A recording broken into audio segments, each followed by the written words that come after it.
J'arrive. Gustav Olofsson. Personne n'a vu ça. Je suis déçu, les boys. La légende. Non. Bon, vert ou rouge. Donc, comme à l'habitude, je donne une affirmation. Vert si vous êtes en accord, rouge en désaccord. Le hasard fait bien des choses. On a tous des choix différents. Donc, ça fait en sorte qu'on est 2-2 partout. Donc, pour chacune des affirmations ce soir. Commençons par le Canadien. Cole Caulfield inscrira 50 buts ou plus cette saison. Donc, avant le match d'hier, il était à une moyenne à un pace de 55. Là, ça a dû réduire un peu. Julien. Vert. Éloi. Moi, de mon côté, je vais avec vert, puis je vais détailler les raisons. Donc, en ce moment, il est sur un pace en ce moment de 52,5. L'an passé, en ce moment, il y a 16 buts en 25 matchs. L'an passé, 5 joueurs ont eu 16 buts en 25 matchs ou un peu plus. Austin Matthews, qui a réussi l'exploit. Carl Connor, qui a été blessé. Fait que c'est plate, il n'a pas pu l'atteindre. Besser ne l'a pas atteint. Panarin, il y en a eu 49. Fait que tout près. Puis Reinhardt, évidemment, il y en a eu quasiment 60. Donc, je pense que les chances sont là. Puis si on arrive en fin de saison, puis qu'il y en a comme 46, 47, on s'entend, là, c'est une saison qui est perdue. Les derniers matchs, ça va être juste, tout le monde va la passer à Caulfield pour qu'il atteigne le 50. Il faut que ça se fasse. Ça va se faire. Pierre-Carl. Moi, c'est rouge. En fait, moi, c'est le contraire. Si la saison est perdue et tout, je pense qu'il va avoir une baisse de régime un petit peu comme d'autres joueurs dans l'équipe. Puis, avec l'arrivée de Laine aussi, je pense qu'il y a un avantage numérique. Laine va être beaucoup sollicité également. Donc, ça va peut-être lui permettre de produire un petit peu moins en avantage numérique. Puis, c'est là qu'il fait beaucoup de ses buts. Donc, je pense que dans sa carrière, il va le faire le 50 buts, mais peut-être pas tout de suite. Je pense qu'il faut lui donner un petit peu de temps encore, même qu'il va atteindre le 40, là, ça, j'ai pas de problème. Mais 50, je pense que ça va être un petit peu plus difficile. Mais là, juste 2 secondes. J'ai pas parlé tantôt. Là, fait que... Mais quand tu dis en fin d'année. T'as manqué ta chance, là. C'est tout. Quand tu dis en fin d'année, le Canadien va une baisse de régime, là. Non, mais si c'est Dak, comme il va être rendu où dans sa baisse de régime?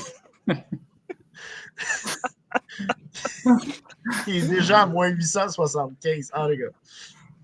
Mais j'y vais avec rouge aussi comme Pierre-Carl. Puis il y a 2 semaines, je vous aurais dit vert, mais là, comme tu le mentionnes, avec l'arrivée de Laine, juste à voir comment le powerplay s'est déroulé hier. Oui, on cherchait beaucoup Laine. Évidemment, c'est son premier match. On voulait le mettre en confiance. Laine trouvait quand même Caulfield de l'autre côté. On a vu que c'est pas juste un joueur qui va chercher à tirer à tout prix. Il a vu les possibilités de passe aussi. Mais j'ai l'impression que les buts vont être un peu plus répartis. Donc, je pense que c'est pour ça probablement qu'il va arriver un peu à court. Le 40, moi aussi, c'est sûr à 100% que Caulfield le fait s'il ne se blesse pas, évidemment. Mais je pense qu'il va en manquer un petit peu pour le 50 cette année. Une autre affirmation concernant le Canadien. Le CH fera l'acquisition d'un gardien de but d'ici la date limite des transactions. Éloi. Ben, écoute, dans ce cas-ci, j'ai été avec rouge. D'un côté, tu as Montembeault et Primo en ce moment. Si tu décides que Primo, ça ne marche pas, tu as Dobèche qui a 23 ans, bientôt 24, qui, d'après moi, il est prêt à faire la job ou à tout le moins à avoir la tasse de thé nécessaire pour le reste de la saison si tu décides que Primo, ça le fait pas. Puis également, là, pourquoi tu échangerais, parce que si tu fais l'acquisition d'un gardien, il faut que tu échanges quelque chose en retour. Pourquoi tu échangerais ce quelque chose-là pour une saison qui ne veut rien dire? Pour essayer d'aller chercher et grappiller peut-être 2-3 victoires de plus. Rendu à la date limite des transactions ou même un peu avant, je pense pas que ça va valoir la peine que l'équipe essaye de s'améliorer vraiment de ce côté-là si c'est pas un gardien qui est déjà dans l'organisation. Donc, non, je pense pas qu'on va faire l'acquisition d'un gardien. J'y vais avec vert de mon côté. Je crois qu'on va vouloir justement régler les problèmes derrière Samuel Montembeault. À la limite, si c'est pour être on va peut-être même aller chercher, si tu donnes l'exemple de Dobèche, peut-être qu'on va aller chercher un gardien de Ligue américaine pour pouvoir monter Dobèche en sachant pas si Primo va être réclamé au balotage. Je ne crois pas qu'il serait réclamé, mais ça reste qu'il manque tellement de gardiens dans la Ligue nationale qu'on ne faudrait pas être surpris s'il se retrouvait ailleurs si on le cédait au balotage. Donc, je pense qu'on va vouloir aller se chercher une police d'assurance. C'est sûr, en ce moment, le Canadien est quand même loin du fameux mix qu'on voulait être. Sauf que si on a une bonne séquence, Pierre-Carl prévoit 4 autres victoires en ligne prochainement. Donc, si on gagne quelques matchs en ligne, qu'on se retrouve dans le mix, mais peut-être que d'avoir des contre-performances de Primo, ben, ça va être la goutte de trop pour décider de faire un changement devant le filet. Donc, je pense qu'on pourrait voir une transaction d'ici la date limite. Pierre-Carl? Moi, je dis rouge un peu pour les mêmes raisons qu'Éloi. Tu sais, l'année passée, on avait 3 gardiens de but. On a décidé de prendre un duo cette année. Tu sais, je pense pas que là, on va recommencer à parler de changer de gardien de but, etc. C'est vrai que Primo, c'est très difficile. Ça en convient. Mais je pense qu'au nombre de chances qu'il donne, je pense qu'on va le laisser finir la saison. Surtout, comme Éloi disait, tu sais, la saison n'est pas finie, mais si jamais ça continue dans ce sens-là, je ne vois pas pourquoi on donnerait un actif ou même si ça ne coûte pas cher, là, je ne vois pas pourquoi on irait chercher un gardien de but. Si on parle de Jacob Fowler qui pourrait s'emmener à la fin de l'année s'il décide de signer cette année ou que ce soit l'année prochaine, mais mettons qu'il décide de signer à la fin de l'année, tu vas lui donner quelques matchs, ben là, pourquoi tu irais chercher un gardien de but si tu as Dobèche, comme Éloi disait, à 23, 24 ans. Donc, je pense qu'on a déjà des gardiens dans l'organisation et on veut leur faire confiance. Fait qu'il faut travailler avec ce qu'on a et non pas toujours regarder ailleurs. Julien? Je vais dire vert parce que c'est pas bon pour l'équipe et sa progression mentale. Tout le temps en perdre, puis on pense que un goaler, quand même, il y a un minimum d'erreurs collectives qu'un goaler, quand même, doit attraper. Puis c'est autant bon pour les bonnes équipes que les moins bonnes. Puis, à un moment donné, les épaules baissent tout le temps sur le banc. Puis, c'est vrai, c'est pas bon pour la culture de l'équipe d'avoir vraiment un goaler à ce point-là mauvais comme est Primo. Ouais, c'est ça. Fait que là, je pense que pour avoir une progression, puis aussi pour protéger Montembeault, qu'il n'ait pas à jouer 65 matchs, parce que je pense pas que c'est une bonne idée dans son cas, ou même 60, je pense que ce serait trop pour lui. Je pense qu'il faudrait chercher du renfort. Puis moi, Dobèche, je n'y toucherais pas. À la limite, il y aurait Connor Hughes que j'essaierais. Mais là, si je dis, OK, je descends Primo, puis je monte Connor Hughes, ben Primo, s'il est pris, ben, il va te manquer un gardien. Donc, comme Nicolas a dit, on pourrait garder peut-être Connor Hughes en haut, voir ce qu'il est capable de faire, puis aller chercher un gardien de Ligue américaine. Ou on monte un gardien des Lions. On check ce que Hughes fait. Si ça le fait, on laisse ça comme ça. Si ça le fait pas, on le renvoie en bas. Il faut quand même aller chercher un auxiliaire. Puis si Primo n'est pas pris, puis que Connor Hughes fait quand même pas la job, puis qu'on sait que Primo est prêt de faire la job, ben on va quand même aller en chercher un. Fait que bref, tout ça pour dire que je pense que pour le bien de l'organisation, puis du futur de Primo aussi, que ce soit qu'il ait joué quelques matchs à Laval ou que ce soit qu'il soit réclamé par une autre équipe, avoir un fresh start. Je pense que ça pourrait être bon pour lui. Donc, je pense que on pourrait aller chercher. On a vu là, que ça ne coûte pas cher que ça. Là, Wedgwood, il n'a pas coûté cher. Puis il y en a d'autres. On ne parle pas de. Je veux dire, il n'y a rien de pire que Primo en ce moment, parce que c'est le pire gardien de la Ligue qui ont joué au moins 5 matchs. Puis 5 matchs, c'est pas beaucoup, là, on s'entend. Fait qu'il n'y a rien de pire que lui. Donc, on peut juste s'améliorer, peu importe qui on va chercher.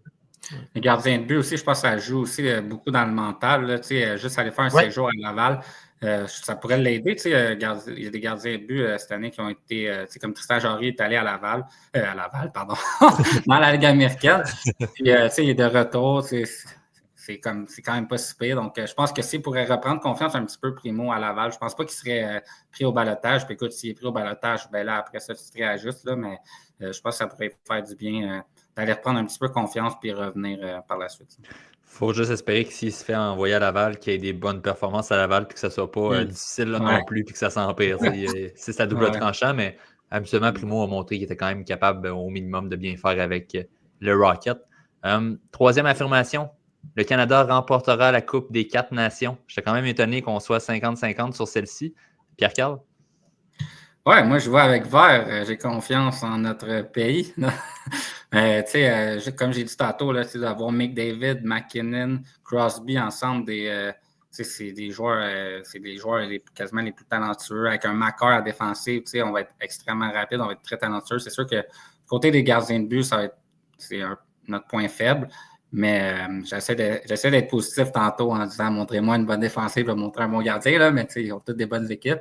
Mais j'aime y croire. Puis je pense que ça va être serré, puis ça va être un tournoi qui va être intéressant. Puis je vois bien le Canada gagner ça. On a une équipe très bien équilibrée avec les autres, tantôt, comme j'ai dit, qu'on a pris des mêmes équipes. Donc la cohésion va être déjà là, je crois. Julien? On va dire rouge. J'aime pas l'équipe du Canada cette année. Je l'aime vraiment pas. Ils ont, évidemment, là, Crosby, McDavid, puis McKinnon, Point, ça, c'est des joueurs que j'aime. Mais il y a trop de joueurs que j'aime pas dans les ailes. Genzel, je suis pas un fan. Bennett, je comprends, mais je l'aurais pas mis. Jarvis, il est le fun, mais il vient là, d'éclore. C'est ça. Reinhardt, je ne suis pas non plus un grand fan. Là, je sais qu'il est rendu bon, là, puis qu'il est éclos, mais ça reste que je ne suis pas un fan non plus. Leur défensive n'est pas si pire, mais je la trouve un peu petite. C'est pas nécessairement des défenseurs défensifs. Là. Il y en a quelques polyvalents, quelques offensifs. Là. Genzel, je dois dire Hagel, excusez. Ouais. Mais ça reste que. Puis d'un but, ben là, c'est. Puis je le sais que on n'a pas besoin du meilleur gardien, on a besoin d'un gardien qui est hot au bon moment. Puis Montembeault l'a prouvé à la Coupe là, il y a quelques années qu'il pouvait le faire. Je pense qu'Aiden Hill l'a prouvé aussi en série, mais ça reste que si tu me demandes de mettre mon argent, je ne la mettrai pas là au niveau des gardiens de but, je vais la mettre du côté des États-Unis. Puis, je trouve pas qu'ils ont la meilleure ligne de centre, le Canada. Je trouve pas qu'ils ont la meilleure défensive, puis je trouve pas qu'ils ont les meilleurs gardiens de but. Donc, moi, la ligne de centre qui m'impressionne le plus, c'est celle de la Finlande. C'est un peu niaiseux, mais Ince, Barkov, puis Ao, c'est parce que ça joue tellement bien des deux sens. Il y a comme c'est les top, là. Puis, à la défensive, ben, évidemment, la défensive américaine, puis la défensive suédoise aussi. Puis, dans les gardiens de but, ben, évidemment, les Américains puis les Suédois aussi en ont des bons. Donc, le Canada, je trouve qu'ils ne sont pas les meilleurs nulle part, mais ils ont les 3 meilleurs joueurs. Fait que j'ai. Ben, 4 même, je vais mettre Makar aussi là-dedans. Donc, c'est vraiment dur. C'est eux autres qui ont le plus de joueurs X-Factor qui peuvent changer la game. Mais le tout, je suis pas un gros fan. Donc, puis évidemment, mon choix, même s'il choke à chaque fois qu'on dit ça, ça serait les États-Unis. De mon côté, je vais avec vert. Je suis optimiste. Je crois que le Canada va remporter la Coupe des 4 Nations dans un aussi court tournoi. Les tournois internationaux, habituellement, c'est les Jeux Olympiques. C'est souvent 7 matchs environ. Là, c'est encore plus court. C'est 4 rencontres cette fois-ci. Le fait d'avoir des duos, des trios, on a parlé tantôt de joueurs qui viennent de la même équipe, qui ont déjà une chimie ensemble, je pense que ça peut jouer pour beaucoup dans un tournoi comme ça. C'est aussi l'expérience de certains vétérans du Canada. Évidemment, bon, des Crosby, des Marchands. C'est de l'expérience qui ne s'achète pas dans des compétitions internationales comme ça. Puis, c'est des joueurs que tu le sais, exemple, un Crosby, tu le sais que quand tu vas arriver, exemple, en finale d'une Coupe des 4 Nations, il va jouer ses meilleurs matchs, puis il va jouer comme s'il avait 28 ans. C'est des joueurs que tu sais qui vont performer au bon moment. Les États-Unis, tu viens de le dire, Julien, j'ai peur justement que ça soit l'effet. C'est tous des bons joueurs, des joueurs de talent, mais qui vont peut-être choquer dans des moments comme ça. Mais bon, on verra bien. Moi, je crois que le Canada va encore s'en tirer avec justement ces joueurs de caractère et ces joueurs d'expérience qui vont aider l'équipe à gagner. Quoique, malgré tout, je l'avoue, sur papier, ce n'est pas la meilleure formation du tournoi. Éloi? Écoute, moi, je suis plus pessimiste parce que je ne les vois même pas en finale dans mes projections. Donc, le tournoi du Canada, ça commence contre la Suède. Je trouve que c'est un défi difficile d'entrée de jeu. La Suède qui a une excellente brigade défensive, qui est une équipe juste très solide. Ça ne me surprendrait pas que le Canada, dans les compétitions internationales, des fois, on voit que l'équipe commence lentement. Puis oui, il y a de la chimie entre les joueurs, mais bon, tu as des gars qui sont un petit peu plus vieux peut-être, puis qui vont avoir un peu plus de difficulté à se démarquer. McDavid contre les excellentes brigades défensives en éliminatoire, ça n'a pas toujours été évident non plus, même si c'est le meilleur joueur. Fait que, ça risque d'être un piège. Puis après ça, si tu perds ce match-là, ton deuxième match, c'est les États-Unis, puis si tu perds, tu es automatiquement éliminé. Fait que c'est pas mal une situation corsée pour le Canada. Donc oui, malheureusement, je ne les vois pas se rendre en finale du tournoi. Ouais.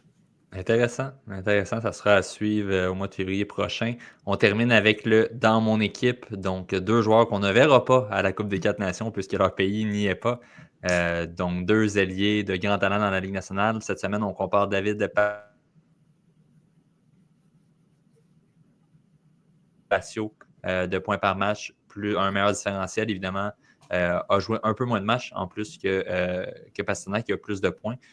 Également, en termes cette fois-ci, c'est plutôt Pastrnak qui a un avantage, près d'un point par match. Le différentiel aussi, quand même, très différent entre les deux. Un Maurice Richard remporté par David Pastrnak et le Calder pour Panarin qui n'avait jamais été repêché et qui l'a remporté avec les Blackhawks, évidemment, des Coupes Stanley du côté de Panarin avec Chicago. Dans votre équipe cette semaine, qui choisissez-vous? Je commence avec toi, Julien. Quel est ton choix? Ouais, moi, je vais avec Panarin. Je pense qu'il rend les autres meilleurs. Plus que Pastrnak. Il est souvent vraiment la pierre angulaire de son équipe à l'attaque depuis des années, peu importe les équipes qu'il a faites. Puis, il ralentit pas. Mais c'est sûr qu'il est plus avancé que Pastrnak au niveau de l'âge, un peu. Il a commencé plus tard aussi. Mais ça reste que moi, c'est vraiment. Je trouve qu'il a fait ses preuves plus longtemps. Puis, Pastrnak. Puis, Panarin, je trouve qu'il a été un peu moins bien entouré que Pastrnak. Lui, Pastrnak, il a vraiment été là, drillé à la mouture de Boston avec les grands leaders qui ont été là pendant ces années-là. Puis, Pastrnak, j'ai l'impression que c'est un bon joueur, puis il va faire tout le temps les 80, entre 70 et 100 points là, chaque saison. Mais j'ai l'impression que, peut-être que là, justement, là, on va commencer on commence à perdre des munitions là, à Boston. Là, l'équipe vieillit, puis on a de la misère un peu à renouveler ce noyau-là. Puis j'ai comme l'impression que peut-être que son impact va être un peu diminué. Donc, non, fait que je vais aller avec Panarin. Intéressant. De mon côté, j'y vais avec Pastrnak. Donc, c'est deux joueurs que je trouve qui se ressemblent beaucoup en termes de statistiques, là, mais qui, en termes d'impact qu'ils peuvent avoir dans une équipe.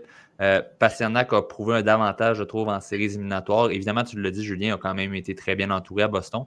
Je pense que Panarin aussi, par contre, à Chicago, avec des Canes, des Taves, a bien commencé sa carrière. Il y a Columbus qui devait tirer le bateau.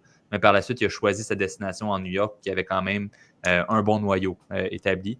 Donc, je dirais que David Pastrnak, dans ses parcours éliminatoires, il y en a eu 2-3 où il vraiment a été le meilleur attaquant des Bruins de Boston.